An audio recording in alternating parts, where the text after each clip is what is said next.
Hello everyone, thank you for tuning in again. I am Kaylee Batesman, the Managing Director of Community and Partnerships at SheCanCode, and today we are discussing from flying Apache helicopters to building the future of email. Yes, you did hear that correctly. And I've got the incredible Lorilyn McCue with me today. After earning a BA from West Point and an MBA from Stanford, she spent 10 years in the military, flying Apache helicopters in Iraq and shaping the next generation of leaders as a cadet instructor at West Point. But in her early 30s, she took an entirely new challenge and she transitioned into tech. So we're very excited to have her on here today to talk about her journey. So welcome, Lauren. Thank you so much for coming on. Oh, thank you so much, Kaylee. It's a pleasure to chat with you. It's an absolute pleasure. I am dying to pick into your background and how you ended up in tech and all about you. So can we start with a bit of an overview for our ladies, just to know a little bit about who you are and where you came from, please?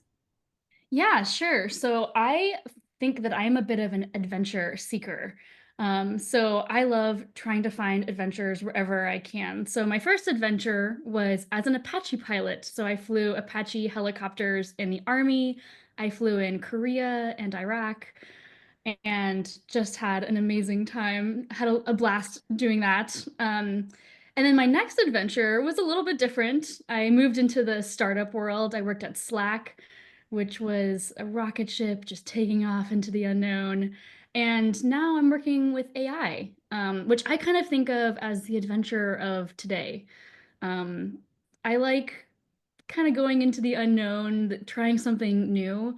And I think like now I'm working at Superhuman doing email, which may sound boring, but I think it's exciting. I love like making people's working lives more efficient, um, so that they can spend time doing better stuff. And yeah, so this is, I find great adventure in the unknown. That's been like the theme of my journey. Yeah. I love that you said though that your working in email sounds boring. This is why this podcast was started, because a lot of the jobs in tech sound like they'd be incredibly boring and very dry. And then actually when we talk to ladies that work in those jobs, you actually realize what they do and the impact they make and how much they really enjoy their job. And it's not just a case of I just work in email. It's actually what you do and the impact that that has on people. And that's why we wanted to start this, so other people know that like well kept secret that there are some really good jobs in tech. Yeah, no, They just totally. I don't mean, sound fun. I know it's funny because email doesn't sound fun, but so I work at a company called Superhuman, which is such a fun name. And it really does turn you into superhuman because it saves you 4 hours a week, which is insane. Like because we help you get through this kind of, maybe boring part of your job, we make it more fun, we help you get through it faster, we make you more efficient. Like it's really a cool job. Like it's really rewarding.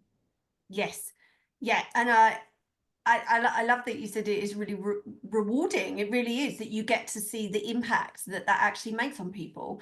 And that you're not in one of those. People also think as well in tech roles that you probably don't have much contact with clients or customers, so you don't really get to see how things actually work right through to the end. But a lot of that is usually a myth in tech, and that you do really get to see what kind of a difference that you're making. You're not always the myth is usually that you're sitting on your own in a basement and you don't have much contact with people. And that is also another reason why we wanted to have conversations like this on the podcast, because that's usually completely wrong and a complete misconception about working in tech. But yourself, you've had a career path that is incredibly unique. You started in the military, you eventually transitioned into tech in your 30s. What was it? What inspired you to make such a bold career pivot? And how did your time in the military prepare you for the challenges of the tech world? Do you think you were Yeah. set up for that? So it really ties into this theme of adventure into the unknown. So after the military, I really had no idea what I wanted to do. I literally had no idea what kinds of careers were out there. And I used my time in business school to kind of figure that out and see what was out there. And then I'm like, okay, I want to try this new thing, tech. This looks fun.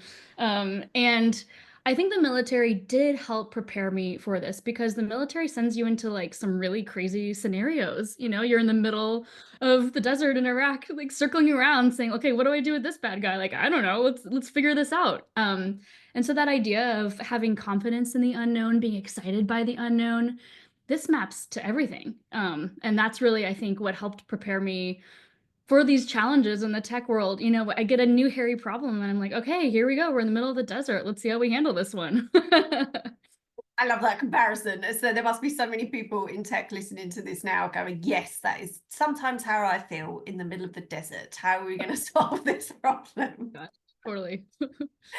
I mean, it's quite a comparison as well, like with that adventure and that unknown. And the fact that you said now you work in AI, like that is very much the unknown, and where we're going to go with that is kind of you can see your career progression. People in our community, they talk about like squiggly careers, and that, you know, people kind of move around, and it doesn't look like people have much of a straight path. But actually, when you dig down into what they've been doing, the skills they've learned, and where they've moved next, there is actually quite a clear path there. Same with yourself, you can almost pick out all the things that you were learning and how they've moved you into where you are and now into AI, and that thought of the unknown and constantly learning. There is always a clear path into tech. It just doesn't sound traditional. Some kind of theme that ties it all in together. Exactly, exactly. But transitioning into tech, it does come with its own set of challenges sometimes. Um, a lot of our ladies in our community, they are transitioning into tech for the first time. Some of them have been in work, you know, 10, 15 years already, or some are very new, straight out of uni, and they might have studied something that wasn't necessarily computing, for instance, and they've decided to go off in a different direction. What advice would you give to someone considering a leap later in their career to come into tech? It can be quite daunting to think, I'm already quite far up the ladder, but I'm going to take a side step. So will I then be really junior? Like what kind of challenges did you have? Like any advice for people wanting to do that? Yeah, I would say forget that you're in your 30s or your 40s or even your 50s. Ask questions, be hungry to learn. Like dial up the curiosity and dial down the thinking about your age and what you should, quote unquote, be doing at this stage of your life. Being humble and know that you're at like management age.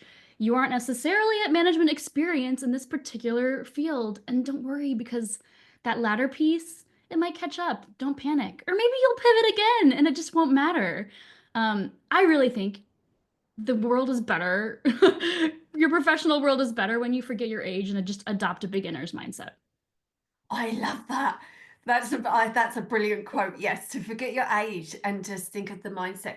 We get so many ladies on our live events say, is it too late? That seems to be one of our most common questions that comes in, and say, is it too late to try something new? But I love the fact you just said, what does it matter? Maybe you'll pivot again. You know what? There's this book that I've been reading that I think is maybe applicable for your audience. It's called Range by David Epstein.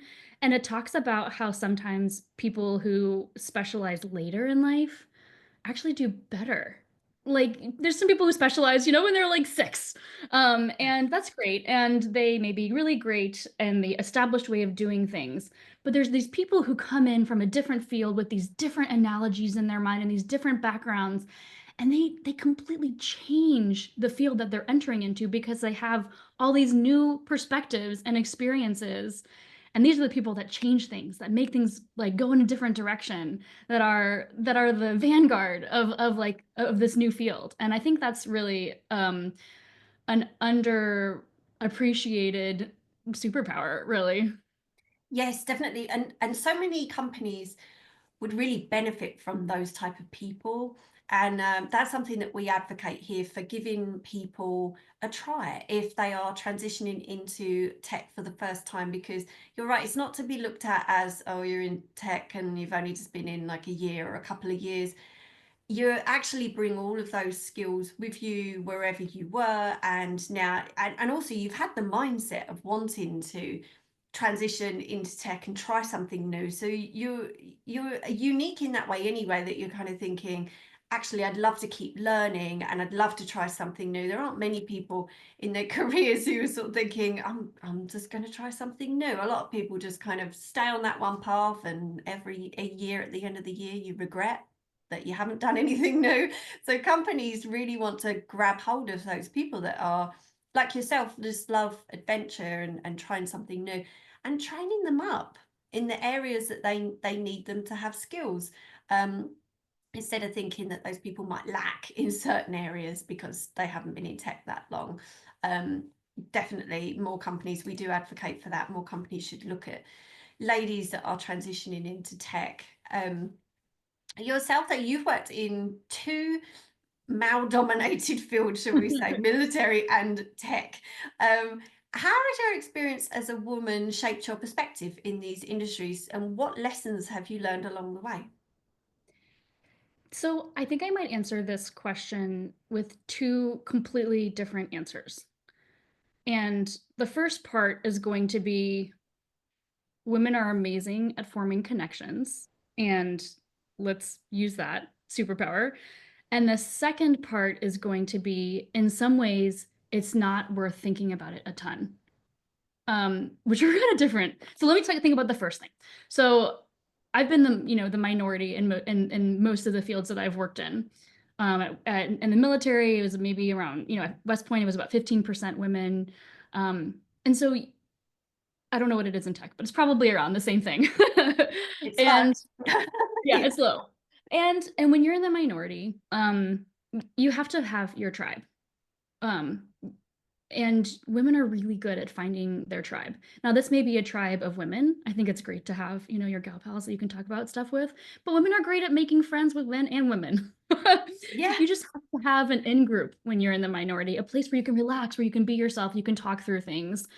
And I think that women are really good at doing that, and that's the way that we can feel comfortable and feel like we have a home and have a place to kind of, relax and take some of the like sometimes you have to be a little bit, different than you normally are in a Yeah. male-dominated industry. And it's great to have a place where you can feel a little bit, more yourself all the time. Yeah. Um, okay, but here's the second piece. And I think this piece might be a little more controversial. So I honestly didn't think about it a ton. Like I didn't think about the fact that I was a woman all the time. Now I didn't like the basics, like I would try not to flirt too much. I try not to like come across as flirty. Like there's like kind of like stupid basic stuff that unfortunately we have to think about because, guys are guys. Yeah. But like barring the basics, like I didn't think about the fact that I was a woman in a man's field a ton because honestly it would be exhausting if I constantly thought about it. And for the majority of men, like it's just not an issue. And for the people it is an issue, that's a them problem. That's not a me problem. And there's nothing that I can do to address that, impact that. All I can really do is be the best the best that I can be in whatever field that I'm in. And so kind of like dwelling on it too much could be exhausting for me. Whereas if I just think, I'm a woman and that is going to be a problem to some people. Some people are going to have an issue with that. That's a them problem. All I'm going to do is just be the best pilot, be the best product manager, be the best like AI knowledge person I possibly can be. And that's the important part. That's the part that I can control. Yeah, I love that. And yeah, what a focus as well to just think, you know what, I'm just going to focus on me instead of what other people are thinking. I think that's something that comes with age as well. You're more aware of everything when you're a lot younger.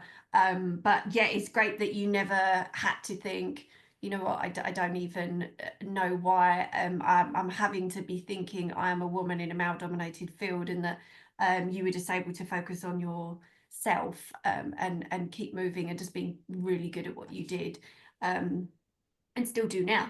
I love the fact that you mentioned networking and finding your tribe. It is just very much in our DNA and why we started our community platform, because our blog and our website, we had ladies coming through there and using the resources and everything was fantastic, but you can't you couldn't connect. It wasn't a two-way street. So you couldn't connect and find other people that are doing similar things to you and find advice. And you're right, it's that home. It's finding that home of other people that are thinking similar things to you. They might be transitioning into tech for the first time, and they've got lots of questions that they would love to ask people like you, for instance, and just say, like, how did you do it, and what did you study, and am I way behind on everything because I don't have a computer science degree, and will I be looked at as, you know, maybe I'm not nerdy enough to be in tech, and all of those things that everybody wants to ask. You're so right, just having that tribe and that home to be able to do that can make such a difference to many ladies, and also for ladies to be able to give back as well, Mhm. because a lot of Yeah. our community, they want to give back and they're not quite sure where they can help. They might be quite experienced in tech and want to find somebody that they can connect with, that they wish that they had access to somebody like that, or somebody like yourself to say, you know what, it's going to be okay. You don't have to have a traditional route. We all have that imposter syndrome feeling, Mhm. and it's okay to be having those feelings. Um, so yeah, it's great though that you said that you just focused on you and what was important, and found your tribe. Where did you find your tribe? Did you use different Mm. networks, or were there kind of meetups or anything that you went to? So I guess I there's like maybe two levels of tribe. The first one that I would say is most important to me is like your really close friend group. Yes. For me, that was other females in the military or other people in my unit that were, regardless of gender, that were just like of a similar mindset. Just that person when something funny at work happens, you're like, oh my gosh, you want to hear the story? Like Yeah, just that yeah. person.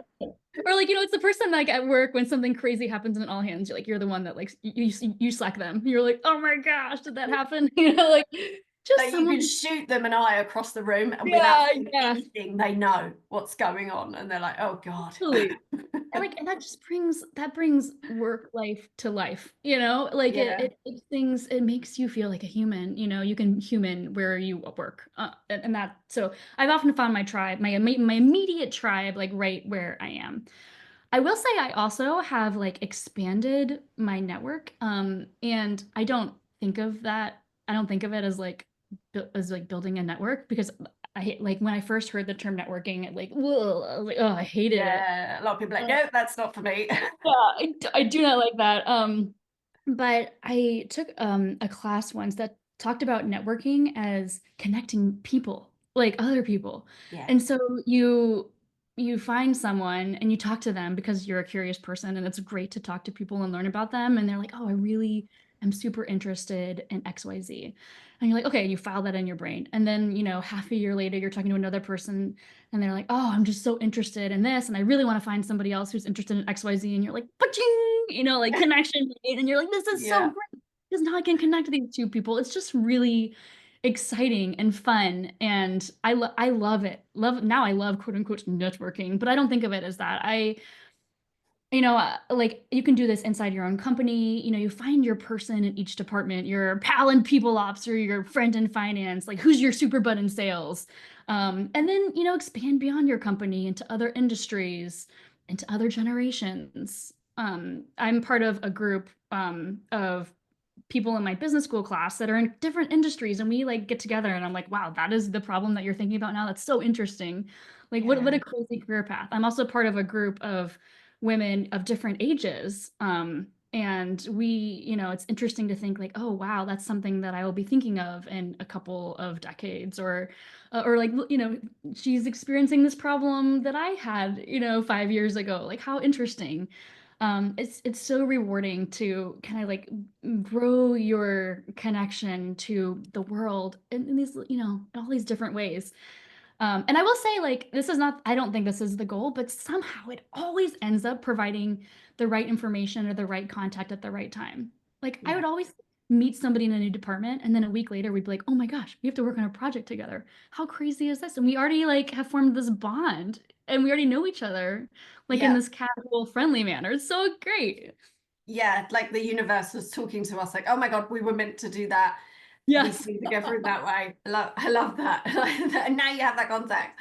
See, Yeah. it's lovely that you actively as well look for people in like different industries and different ages, and to just to get that diversity of thought and knowledge. Is in, and as well, you said earlier about, you know what, you might pivot again for the people that are thinking, will tech even be for me? You might end up talking to someone in a completely different industry and then be like, actually, I'm going to go over there now at this point and try something totally new. Totally. You never know. And I think talking to people at different ages is so interesting, because you then, I always ask this question on this podcast, is there anything that you wish somebody had told you, like before you went into tech, or before you know, started moving into leadership, or any kind of challenges that you wish somebody had just turned around and said to you, just like, don't worry? Is there anything that you wish somebody had just sat you down before you came into tech and told you? It kind of ties to that like forget that you're in your 30s thing, which is like just like take your curiosity dial, which we mute our curiosity so much every day because of our own ego. We're like, oh my God, I should know this. Like, forget about it. Turn up that curiosity dial. Like when you hear somebody talk about something, like ask, what is that? Or, like if you really, really don't want to, like, Google it, or like ask on Yeah. Slack, but don't let something pass that you don't know about it. Like get curious and like go on that journey. Like you hear about a new technology, like explore it, like see what's there. I think like for me, that would be the piece of advice is like think about this as like a whole new world. I guess this also ties into the adventure. You've come off the ship. You're entering a whole new world. Like explore all the paths, like go like pick up the rock and see what's underneath it. Like, like stare at that monkey doing a weird thing and like observe it and see what it's doing and like look in the distance and see what's there and figure out how you could get there. I mean, like be curious, like which is, both fun and rewarding. And also I think it like kind of like takes all the stress out of it. Like, okay, Yes. this is fun. This is a fun adventure, and I don't need to be an expert from the get-go. Like, I can, Yeah. yes. Yeah, and we all do have that thought, like, oh, I can't ask, because so many ladies on here who say this often, that when, especially when you step into leadership for the first time, you're sitting there thinking everybody thinks I've got the answers, and everybody thinks that I know everything because I'm now team leader. And actually, most of it is you have your team that are there Yeah. who are doing great things, and they have all the answers, and you are there obviously as to guide them, but you don't have to know absolutely everything, because that's why you hire a brilliant team. It's one of those things, like I'm in leadership, I must know, and I can't ask, because then it looks like I don't know.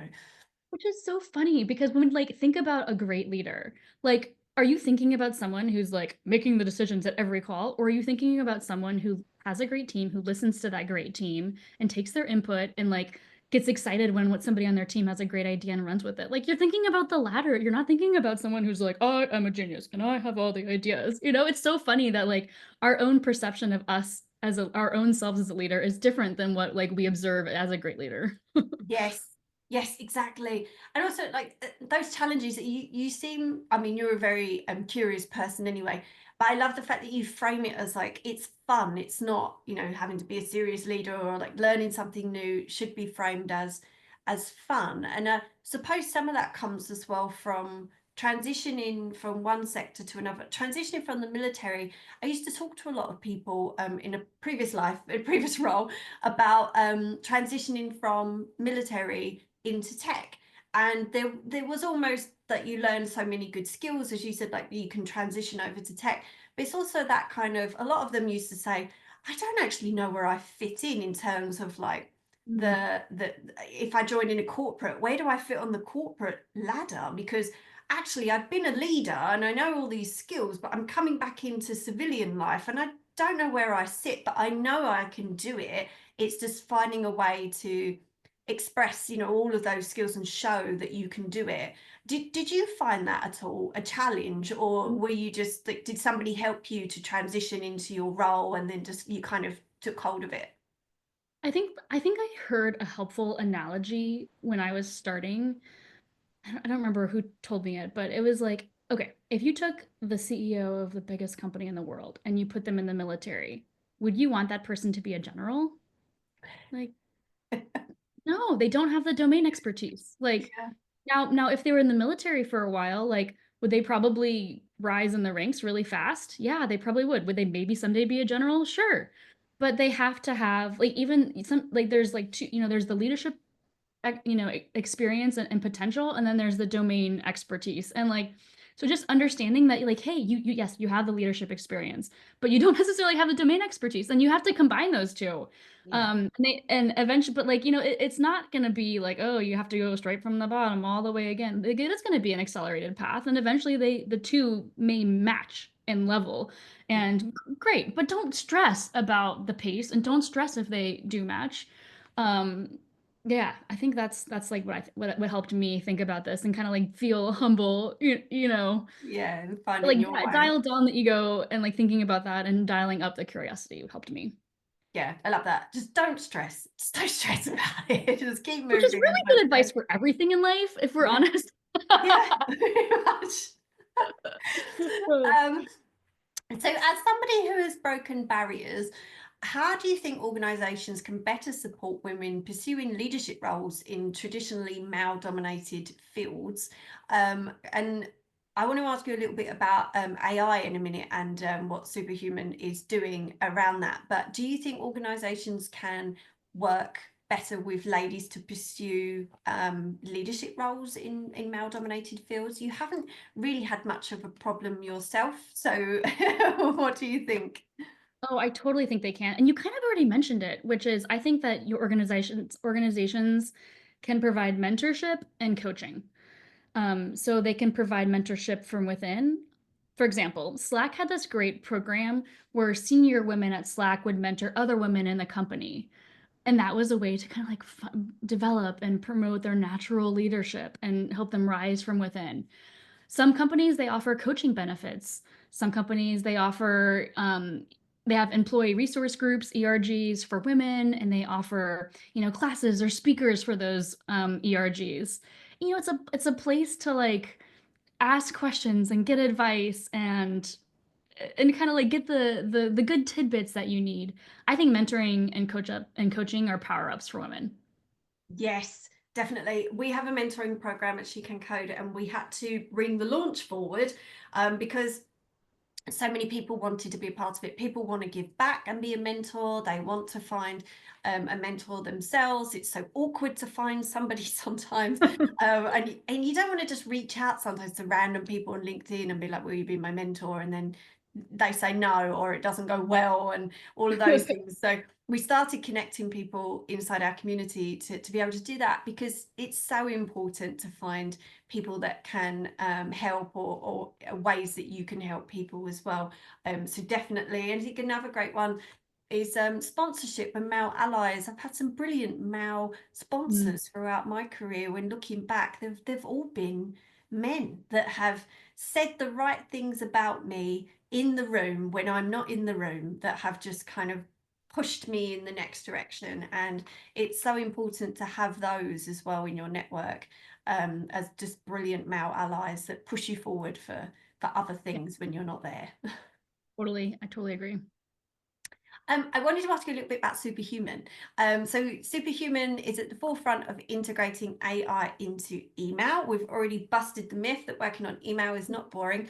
So what excites you about the potential of AI to improve productivity? And how do you balance innovation and practicality in product design? So for me, I think that AI unblocks you. So you can't think of how to write that tough email to your boss. Okay, well, let Write with AI start with for you. Like, okay, you type into Superhuman, like you hit a little AI button, you say like, write an email to my boss that says blah blah blah. Okay, there you go. Bam, you at least got started. You have something to Yeah, work with. even the bare bones, and then you can be like, well, that doesn't sound like me. Exactly, I exactly. sound Or way too nice in that, no? or way too mean. Or let's say you're writing a project update email and it's just too long. You're like, oh, no one's gonna read this. Okay, well, hit AI and say like make this more concise, make this shorter. Bam, you're done. Or let's say you get somebody else didn't do that and gave you an email that's way too long. Okay, well, start off with the summary. We provide a little summary at the top of every email, both like a one-line summary, and then if you click on it, like a little multi-bullet summary, so you can at least get the gist of it before you even start reading it. Another feature that I love personally is like you can't find a piece of information in your inbox. Like you can't find Sam's phone number. Well, okay, then you have to like, the original way is search for his email, and then look through all of his emails to find his phone number. We have this thing called Ask AI where you just like ask a question. What is Sam's phone number? And then it's like, hey, his phone number is blah, blah, blah. Oh, And, like you wow. find the answers in your inbox. Like you're blocked on the question, bam, we give you the answer right away. And that, I think like that unblocking feature is what's most exciting to me about AI. But I will say, you don't always need AI. Our goal is to be there when you need it. Ideally as smoothly and unintrusively and seamlessly as possible. Like when you're blocked, bam, it's there. It's ready to go. Ready to like get you past that step, keep you in your flow, get you to the next thing. Yeah, I love that. Everything, we look back now and we're like, "Oh, God, I don't know how we did things or how I manually wrote a lot of things without the help of AI." Because you're right, if you do something, I always used to, even at school, teachers used to say, "Oh, that was too long-winded," and that was too much. And just to ask like AI to be like, "Could you condense that a little bit? Because I know I've gone too far again, and nobody's going to read it." So that is just so much easier now. That must be quite difficult though, with the whole the innovation and trying to find that balance with practicality in the product design. Do you get moments where you kind of like, well, I want to do this and we've gone a bit too far and it actually still needs to be practical and you kind of need to like bring it back a little bit, and how do you balance that? Yeah, we really think about AI being deeply interwoven into the product. Yeah. For example, that Ask AI product, originally it was like its own little like chat area, and it still is. It still has its own designated like little chat area. But we also said like, hey, you probably would also want this functionality when you're doing a normal search. So we said, okay, like let's also, when you are searching for something, give you the option of like, okay, Ask AI. Because maybe you're not finding what you're looking for in normal search, like, okay, it's also available. Yeah. For us, like, this has to be, it has to be practical, it has to be useful. Another example of this is that summary thing that I told you about. That's available in every email. You don't have to think about it. It's available the moment you open the email. It's not like you have to like click a button and ask for it. Because if you have to click a button and ask for it, it's already like too late. That's not as practical as it could be. Yeah. Ready to go. Bam. Like that's what we wanted to start with. Yeah, because you are right. Sometimes you do need to put all of that detail in an email, even to cover your own back and be like, you know what, I put it all on email, but nobody's going to read it. So having that summary at least does help when people are searching back through things. Um, a little bit on AI though, that many people, they're really wary about the rapid adoption of AI in daily tools. How do you approach building AI powered features that are not only innovative but also user friendly and also trustworthy? Because that has been a big one recently. Oh my gosh. Yeah. The most important part of that question is definitely trustworthy. Superhuman, we take trust so seriously. And no matter how seamless the features are, like the trust piece is first and foremost. So a couple of things we do. First of all, there's like a clear opt-in moment. Like we're not just gonna like spring this on you. You have to say like, I do want AI inside of Superhuman. The second piece is we have what's called a 0-day retention agreement with OpenAI. So what does that mean? That means like your information isn't going into OpenAI and then being stored and like kept and training other models. They're literally not storing it at all. It's going in, it's saying like you send the email in, it's like, here's your summary. And then we're like, great, thank you. And they're like, okay, well, that's my job is done. Like I'm not storing the email, I'm not storing the summary, like we're done. Yeah. And I think that piece is like was an incredibly important part of our development of that feature is that we had this piece locked down. But then again, there's one more piece, which is sometimes you do want to say, like, hey, that wasn't a very good answer. Like you missed the mark on this because AI isn't 100% perfect. You want us to make the feature better. You want to get better answers, better summaries. And so we give you a way to tell us. and you say like, hey, this did not meet my bar. This did not exceed or meet my expectations. Yeah. And you can say like, I do want to share my information for this particular thing so that you can use that to make the product better. And then we'll say, okay, if you've given us permission, then we can look at the example and figure out like what happened here, like why did it get this wrong?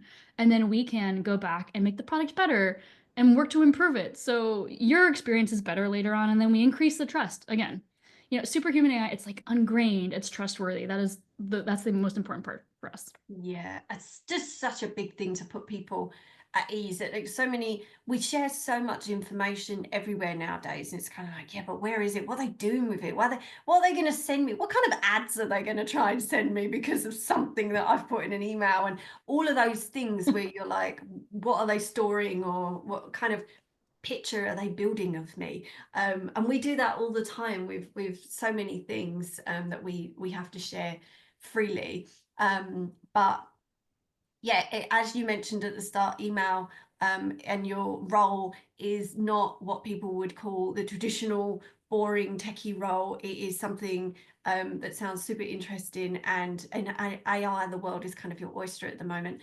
And yeah, thank you so much for sharing that with our ladies as well that are thinking about going into those types of roles in tech, because the more that we hear about them, the more that ladies think, actually, I could be doing something in there, and I perhaps hadn't even considered a career in that direction as well. That's the thing, the visibility is so important to share that. So thank you so much for coming on. Thank you for chatting about your career journey, which is one of the most impressive career journeys that we've had on here, I must say, and also for telling us all about Superhuman. So Lorilyn, thank you so much. Thanks, Kaylee. This was a real pleasure. Thank you for everybody listening. As always, thank you so much for joining us, and we hope to see you again next time.